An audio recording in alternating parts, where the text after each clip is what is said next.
Talk to somebody who's just bought a ticket to an upcoming event here in our region, and you'll find out it's more likely they're looking forward to something arts-related rather than something related to professional sports. In fact, according to a new study by the Greater Pittsburgh Arts Council, in 2014, folks around here bought more than 5 million tickets to arts and cultural events, compared to just under 3.5 million for the Pirates, Steelers, and Penguins combined. It's one indication of the relative health of the arts industry in our region, in reports coming out of both Philadelphia and Pittsburgh. Mitch Swain is CEO of the Greater Pittsburgh Arts Council, and David Pankratz is the organization's research director. And welcome, good to have you both here. Great. Thanks, Bill. So it's been a little while since you did one of these economic impact studies, huh? Yeah, actually it's been about 5 years since we did the last culture counts, our economic impact studies, one that we did about 4 years ago. We've got another one of those coming up in about a year. Okay, and what did you find this time out? Well, it's been a lot of positives and a few things that we need to be concerned about going forward. Some of our real strengths here is we have great foundation support. We have really strong government support, particularly on the local level with the Regional Asset District. We saw some increases in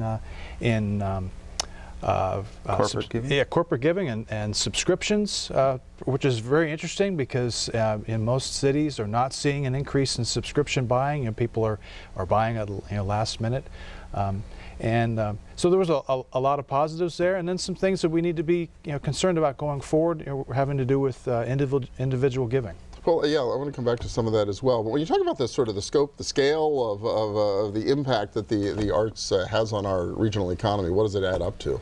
Well, quite a bit, and I think that's why it's so important we have such a large and diverse industry. We counted over 1,000 arts and cultural organizations in our area. 1,000? 1,000, wow. Which is amazing, and a slight decrease from 5 years ago, but kind of the size and the scope of that kind of sector, it's because of that we're able to have the kind of benefits that we do have, the economic impact benefits as a draw to tourism, as a draw to folks relocating here. So just to have that size and scope is very important.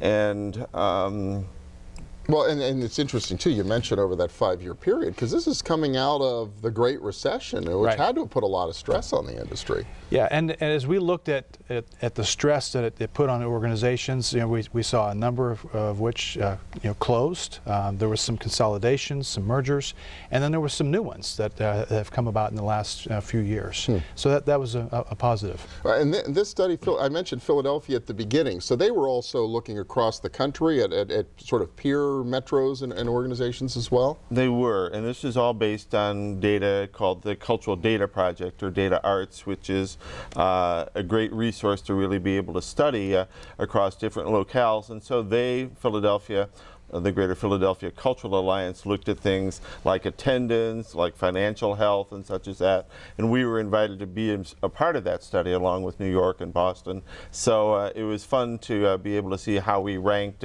relative to these other areas around the country, and we're near the top on a number of areas but lagging on a few others. Well, a lot of those are bigger markets than us, so we do stack up pretty well agast the competition. We're looking at Seattle, Phoenix, New York, Boston. There was a real mixed bag. Or certainly Philadelphia, but when it came to our position with regards to overall revenue and support for organizations, foundation support, we ranked really quite high in comparison to those other communities. Well, a huge concentration of foundation assets here in the region, which we're really fortunate to have. Plus, you've got in Allegheny County the Regional Asset District and the 1% sales tax. It has to be, which is something huge. that we're really fortunate to have. There's an additional 1% sales tax collected here, and half of that goes to RAD, which ends up being about $90 to $95 million that's distributed a year, and about 12% of that goes to the arts and cultural organizations, and that's just something that many communities would love to have. Yeah, you mentioned on the individual giving side, we do not stack up as well in that respect against other cities they looked at?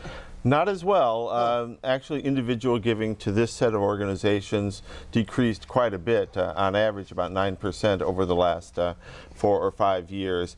But at the same time, I think there are some counter trends, and we we're at the low end, actually decreased 20% over the last several years in individual giving. But the last measure was 2012, and so. But I think there's some signs we're recovering on that. There were some good indicators in the report about Arts Day of Giving, where certainly some additional funds were generated, but also new donors, 1,400 new donors to the arts and culture. So we're looking forward to drawing on those new donors and really build their commitments going forward to the arts and culture. Well, you can look at it as a problem, or you can also say, hey, compared to other regions, we've got room to grow. We've got this could be an opportunity. Absolutely. Right? There's another day of giving coming up on May 14th of this year, and it's an opportunity for people to support the arts and cultural organizations and other nonprofits. Very good. If people want to look at the report, where do they find it? Online? Online, they can go to our website, which is the PittsburghArtsCouncil.org, and that report is front and center on our website. Very good. All right, Mitch Swain, David Pankratz from the Greater Pittsburgh Arts Council. Thank you both so much. Appreciate it. Thanks for having us, Bill. Our pleasure. Thanks so much. When we return, how People's Gas made sure the gas stayed on in one Mon Valley town 2 winters in a row. Stay with us.